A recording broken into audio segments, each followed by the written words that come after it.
Is weird, odd, strange, or just plain bizarre is really your cup of tea? Then the Golden State Media Concepts Weird News Podcast will give you that fix. Can't believe it? Well, listen for yourself as we deliver the strangest news you definitely won't find on CNN or Fox. It's the Golden State Media Concepts Weird News Podcast.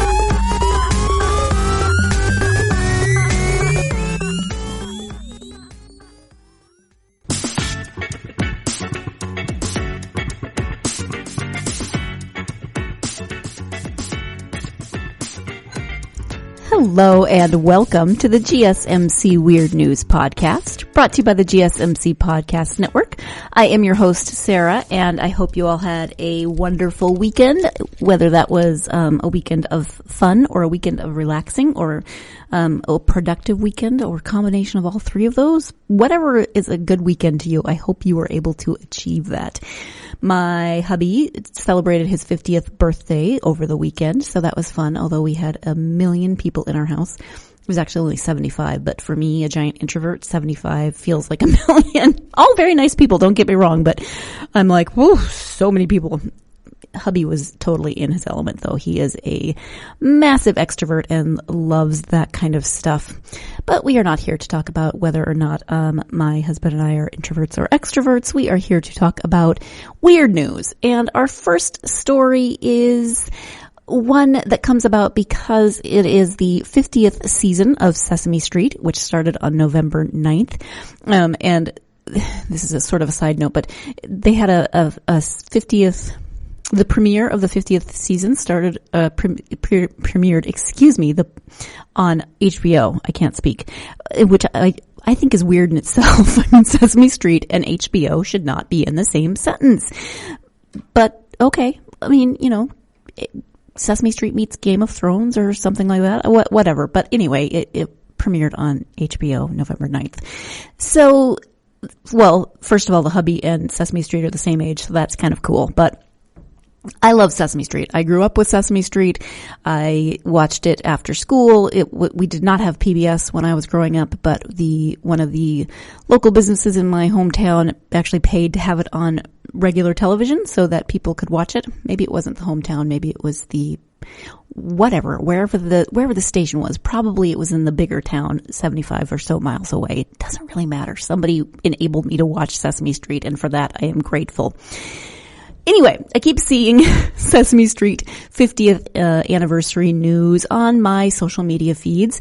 And one thing that pops up often is a picture of the original cast, which makes sense because it is an anniversary. So they show that first season and the original cast. And Oscar the Grouch in those first pictures is orange. Orange. Now, if you know Oscar the Grouch, if you are a fan of Sesame Street, or even if you're not a fan of Sesame Street, you probably know that Oscar the Grouch is green. And it turns out that he was orange in the first season in 1969, and then starting in 1970, he became green. Even more interesting, I think, is that in the initial drawings for Oscar the Grouch, Jim Henson envisioned him as purple. So Oscar the Grouch went from purple, not in real life, but, you know, imagined as purple, to orange for a season, and then green. And this was explained that he, when he came back the second season, he was green.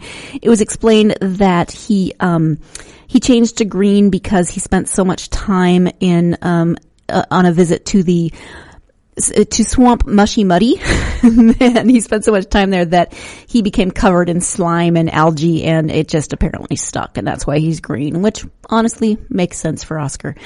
Oscar is a Muppet who lives in a trash can. If you are not familiar, he has an endless supply of trash. He is grouchy, as his name implies.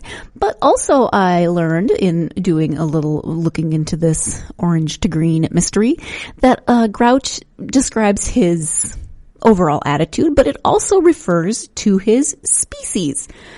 Yes, Grouch is his species. And there are other Grouches. If you've watched throughout the years, then other members of the Grouch family, or maybe the Grouch species, if they're not related, show up at Oscar's trash can, and are equally as grouchy usually as Oscar is. So Oscar has this collection of seemingly useless junk, but sometimes it actually comes in handy. And what I like about Oscar is that he's grouchy, he's unhelpful, he doesn't like anybody, and yet all of the people and, all the Muppets, all the children on Sesame Street, children are people, all the adults, all the Muppets, all the children on Sesame Street still love him and accept him and go visit him and help him with his problems. And, he's the kind of like Eeyore in that way. He's a little bit of a misfit, but he is still beloved by the people who surround him. So, he has been played by Carol Spinney,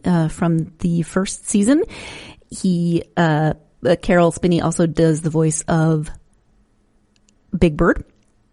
Although now Oscar the Grouch has been voiced by Eric Jacobson since 2015, although Carol Spinney does occasionally still do that voice. Interestingly enough, Oscar apparently has an alias.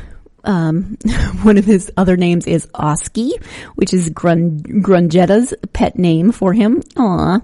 And, I forgot that there was a girlfriend that Grungetta was his girlfriend. Oh, how could I forget that? That's terrible. So it turns out that, initially the puppet characters on Sesame Street did not actually appear on Sesame Street itself, but were relegated to the intermediary segments. Then creator Jim Henson wanted them to be more of an integral part of the series. Thank goodness.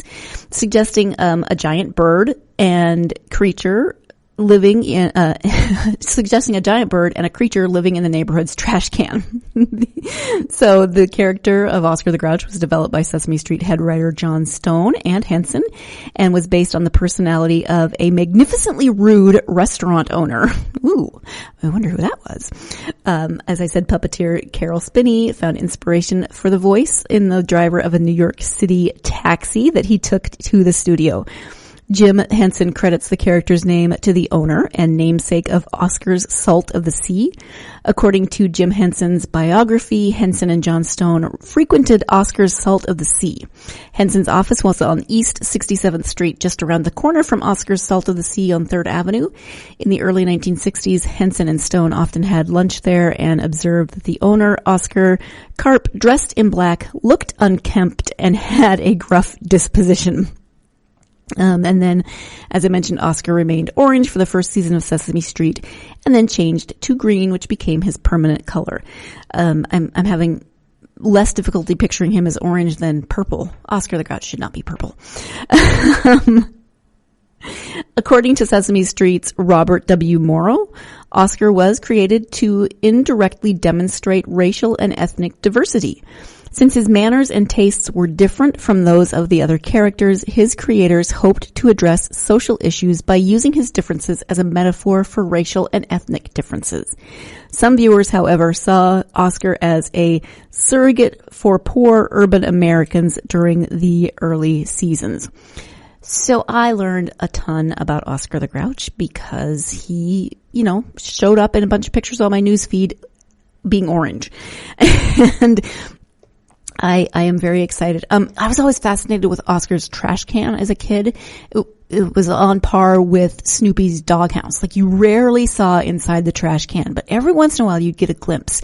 You'd get a glimpse of Snoopy's doghouse and you'd get a glimpse of Oscar's trash can. And I don't want to say I lived for those moments, but every time Oscar was on, I wanted to know what was going on in his trash can. So it's kind of like the TARDIS. It appears to be a normal sized trash can on the outside, but it's actually bigger on the inside. And, it was notably revealed in the film, The Adventures of Elmo in Grouchland. And Oscar has noted through the years that it boasts such amenities as a farm, swimming pool, ice rink, bowling alley, and a piano. Oscar could occasionally be seen rotating while descending into his trash can, implying a spiral staircase. Other items include Slimy, Oscar's pet worm, who has a baby sister named Sloppy. Fluffy, Oscar's pet elephant. That's right. You always hear Floppy trumpeting and running around in the trash can. Oscar's shoes and a dimension gate to Grouchland, USA. That's a little further beyond my watching time, but Grouchland, USA is, of course, Oscar's hometown, because where else would he be from? It also contains, most likely, many boatloads of trash. Well, yeah, of course. As stated on multiple occasions, the trash can also has a back door. Love it. We're going to go ahead and take our first break of the podcast, and when we come back, we're going to be talking about the accidental origins of Play-Doh. So stay tuned. You're listening to the GSMC Weird News podcast, and I'll be right back. Check out the show built around the women of MMA. From the UFC to the extreme cage fighting, we got the fights covered. Listen. It's the Golden State Media Concepts Women's MMA Podcast. The latest news of upcoming fights, discussions of previous matches. Join us as we talk to and about the biggest names in women's mixed martial arts, past, present, and future. When it's the women's fight game, you know where to listen to. The Golden State Media Concepts Women's MMA Podcast.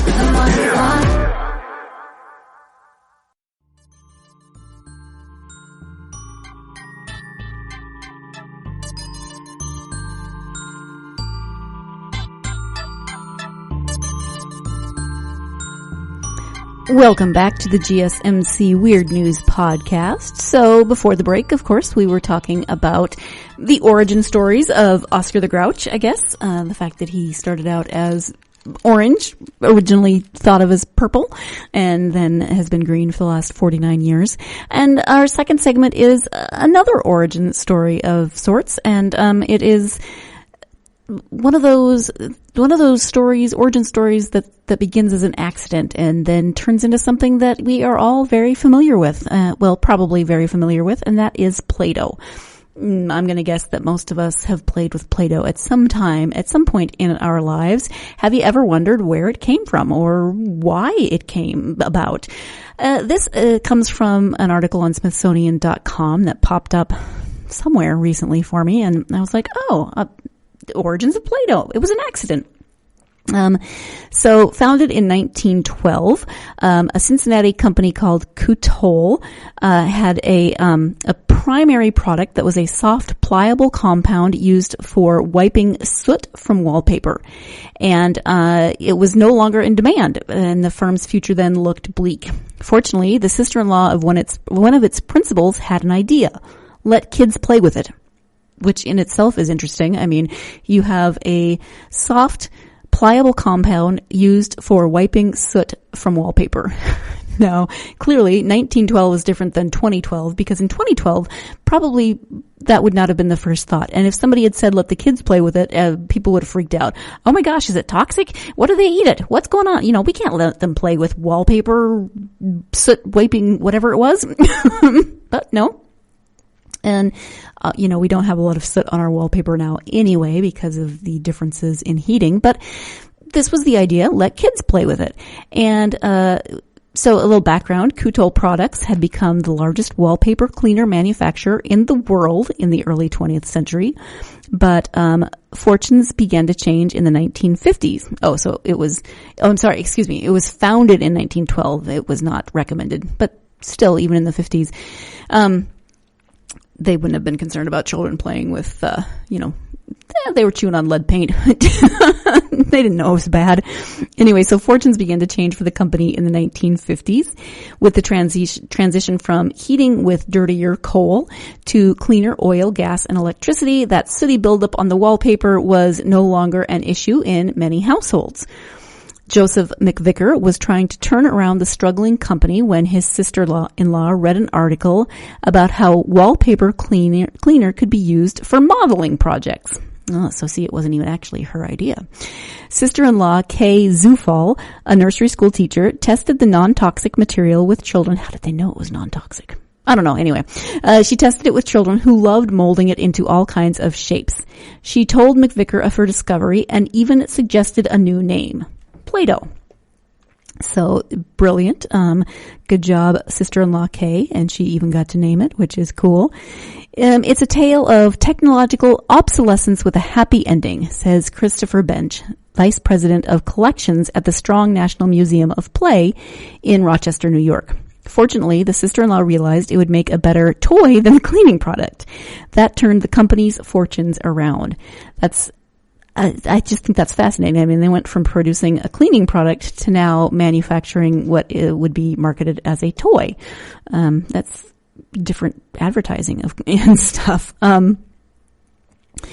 So now, of course, most of us know what Play-Doh is. It comes with all kinds of different accessories and accoutrement for playing with it and making it into different things. It's now owned by Hasbro, and this accidental invention has grown into a worldwide franchise that is, probably as much a part of kids' lives as anything else. I mean, that's kind of an iconic childhood thing, right? And even if you don't have actual Play-Doh, maybe you have the homemade Play-Doh, which is slightly different, but it's still fun to play with, and you can eat it. It's very salty, but you can eat it.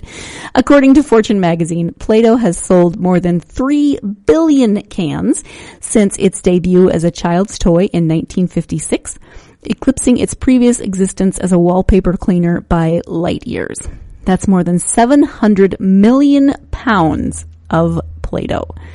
Urban legend has it that if you look at all of the Play-Doh compound created since 1956 and put it through the Play-Doh Fun Factory playset, you could make a snake that would wrap around the world 300 times, writes Hasbro on the Play-Doh site.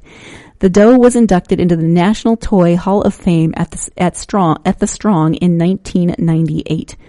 In addition to the soft, pliable compound that we, I'm sure, all know and love, the product line has grown to include Play-Doh Touch, Play-Doh Kitchen Creations, Play-Doh Shape and Learn, Do Vinci, an arts and crafts toy system for making artistic creations, and many more.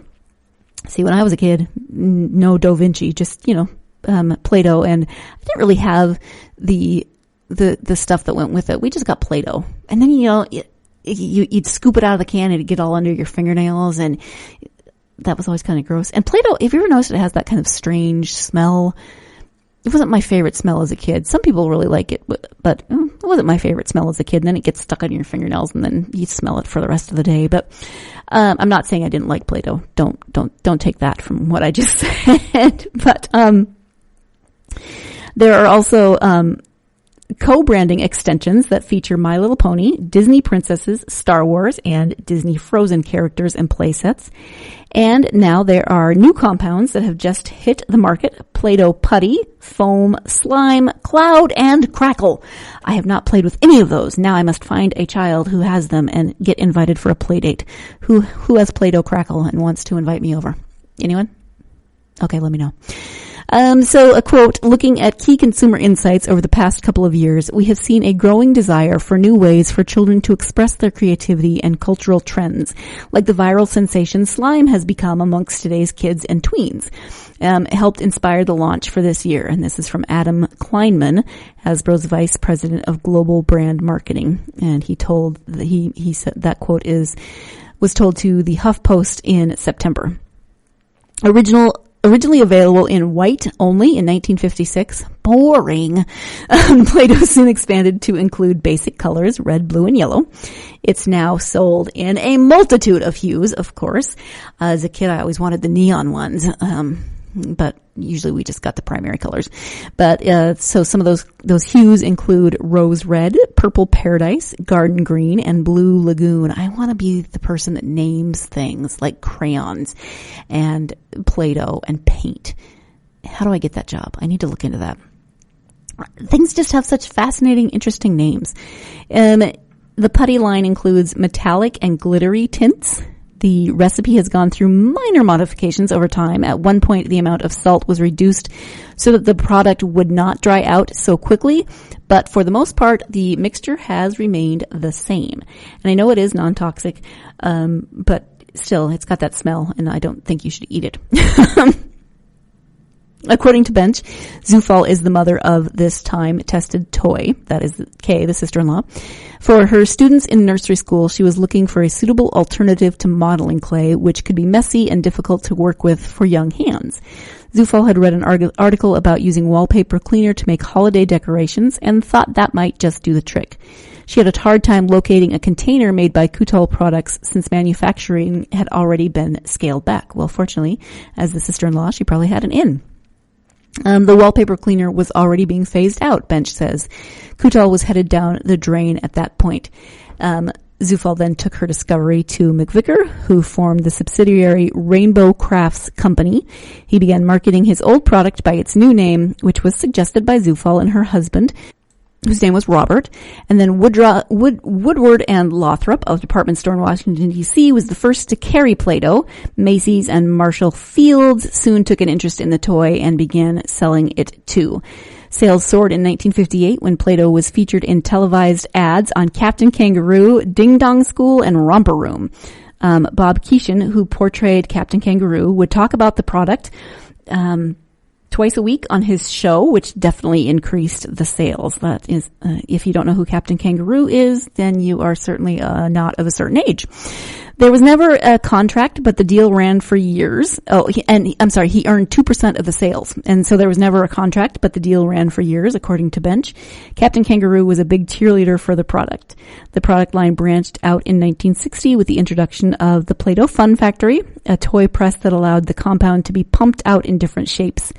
Other line extensions included Animal Arc, Make a Meal, Sub Shop, and Dr. Drill and Fill, though none had the lasting ability of the Fun Factory, which is still sold today. So what's your favorite memory of Play-Doh? What is the best thing you ever made with Play-Doh?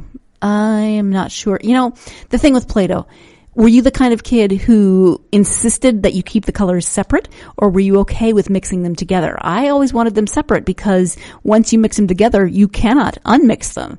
And then you have this sort of mushy, swirly, it could be really cool, but no, I was that kid that was like, don't mix the Play-Doh. Anyway, which type of kid were you? On that note, as you ponder your Play-Doh choices in life, we're going to go ahead and take our second break of the podcast.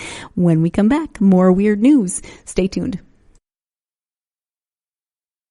This is your ultimate stop for everything sports. The Golden State Media Concepts Sports Podcast. Should I say more? From the NFL, MLB, the NBA to MMA, it's all in here. The Golden State Media Concepts Sports Podcast. Listen now.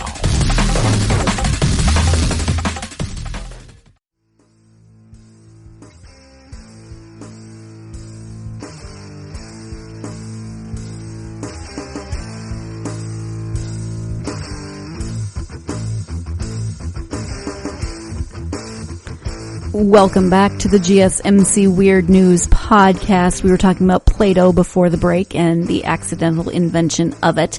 And I know I said we were moving on from Play-Doh, but I just have to share one more thing that I did not share before the break. I was talking about the smell that Play-Doh has, right? It's very distinct. And, you know, you open it and it's just very distinct. And I don't know what it is because, it's a mixture. It's a non-toxic mixture. Play-Doh is a non-toxic mixture of flour, water, salt, borax, and mineral oil. Maybe it's the borax combined with the mineral oil. I really don't know, but Play-Doh has a very distinct smell. And it turns out that to mark the product's 50th anniversary as a toy in 2006, Hasbro created a Play-Doh perfume. It worked with Demeter Fragrance to create a fresh out-of-the-can aroma. It was a great gag gift, Bench says, but I don't think it did anything more than that. I would hope not. Who, seriously in their right mind, wants to smell like Play-Doh? Unless, I mean, if you're a preschool teacher, you might smell like it, but you don't want to. So to preserve its proprietary pungency, Hasbro filed for trademark protection in 2017, claiming the product had a unique scent formed through the combination of a sweet, slightly musky, vanilla-like fragrance with slight overtones of cherry and the natural smell of a salted wheat-based dough. Does that sound like Play-Doh? No, not to me. The company received the trademark on May 18th, 2018. So they have even trademarked that scent, and I just find that fascinating that not only did they trademark it and they call it vanilla with overtones of cherry, makes no sense, but that they made a perfume. Gag gift, yes. Actual gift, not so much. Okay, so let's move away from Play-Doh now. I promise this time we really will. Speaking of sort of childhood nostalgia, if you are old enough, how many of you watched Gilligan's Island as a kid? I know I did. It was on in syndication, and so I watched it after school. And so here is a Gilligan's Island inspired story. It's not inspired, but let me just give you the headline. Cows swept off coast during Hurricane Dorian survive Gilligan's Island style. I really hope that there was one who was like the professor and was able to make things out of coconuts. That would make me very happy. But no, it turns out that there are only 3 cows, not the how many? 1, 2, 7 that were on Gilligan's Island. So 3 cows who were swept off the coast during Hurricane Dorian managed to miraculously survive in a manner perfect for a bovine-centered reboot of Gilligan's Island. Would you watch a bovine-centered reboot of Gilligan's Island? That sounds like something that it's got to be a cartoon. It would have to be, obviously. Live action would be too weird. The cows in question were part of a wild herd of 20 cows that roamed private land on Cedar Island, North Carolina, according to the Charlotte Observer. And they were then swept off during Hurricane Dorian, which has got to be extremely scary. But so when Dorian hit the area on September 6th, a lot of the wildlife was swept off the island, including 28 wild horses. So this is a very sad story in some aspects. The trio of cows were presumed dead, understandably, until recently. And this article is about 5 days old. Until recently, when they were all discovered living in the Cape Lookout National Seashore Park on the Outer Banks. Again, I want there to be a coconut car or a coconut, battery or something. Park spokesman B.G. Horvat told the New York Times, "It's a tremendous story of how they made it. If the cows could talk, imagine the story they can tell you of enduring that rush of water." See, that's why it needs to be a cartoon, right? He added, "That must be incredible." It seems the castaway cows managed to swim 5 miles to a barrier island, where they then survived by grazing off the land, according to the BBC. Park staff noticed the first cow about a month after the storm. The others revealed themselves within the last 2 weeks. Now the National Park Service is determining the best way to return the cows to their home, with the front runner being to sedate them and then take them back to Cedar Island on a boat, according to the Washington Post. Now, if this really were a cartoon of a Gilligan's Island with cows, they would make the plan, and then something, of course, would happen so that the folks who came to sedate the cows and take them home on the boat would get off the island, but the cows would not, because that was pretty much the premise of every Gilligan's Island episode where someone came to the island. That person would get off the island, but the castaways would not. So, did you watch Gilligan's Island as a kid? Were you a fan? Who was your favorite character? Did you like Ginger or did you like Marianne? Poor Mrs. Howell never gets included in that conversation, but I have lots of great memories. It was the Flintstones and Gilligan's Island, and that is what I would watch after school. For a while, it was Hogan's Heroes. It kind of changed throughout the years. That syndicated lineup after school changed, but that is a big part of my childhood. So, you know how I always talk about, people should write a children's book. Well, this episode, I'm saying someone should make a cartoon Cowligan's Island, maybe. Too much. And it could be the story of how these cows survived. I'm happy that they survived. I mean, seriously, I don't know how many of the other animals, including those 28 horses, were, if any of them survived. But these 3 cows, first they swam 5 miles and then they survived just, being cows and grazing on what they could find. And now they're going to be sedated and taken back home, and maybe they want to go, maybe they don't want to go. Really don't know the answer to that, but cows, Gilligan's Island, good stuff. All right, thank you so much for joining me for the GSMC Weird News podcast. I love finding out these very strange, random, sometimes fascinating facts, and I hope you do too.